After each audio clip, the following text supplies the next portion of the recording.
Hello అండి, welcome to my channel. ఈరోజు నేను రాయలసీమ స్పెషల్ రాగి రొట్టె చేశాను. ఇది అస్సలు హెల్తీ రెసిపీ. దీనికి ఏ చట్నీ అవసరం లేదు, నెయ్యితో తింటే చాలు. నెయ్యితో అద్దుకొని తింటా అంటే సూపర్గా ఉంది అసలు. మీకు కూడా ఈ రెసిపీ కావాలంటే నా ఛానల్ని సబ్స్క్రైబ్ చేసుకోండి. దీనికి కావాల్సినవి పచ్చిమిర్చి, కొత్తిమీర, ఆనియన్స్, కొద్దిగా బియ్యం పిండి, 1 కప్పు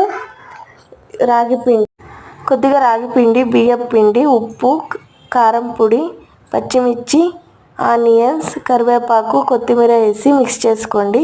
కొన్ని వాటర్ వేస్తూ ఈ మ్యాటర్లో మిక్స్ చేసుకొని తవా హీట్ అయిన తర్వాత నెయ్యి రాసి కొద్ది చేతితో స్ప్రెడ్ చేసుకుంటే మనకి రొట్టె రెడీ అయిపోతుంది. వీడియో నచ్చినట్లయితే సబ్స్క్రైబ్ చేసుకోండి. ప్లీజ్ అండి, సబ్స్క్రైబ్ చేసుకోండి.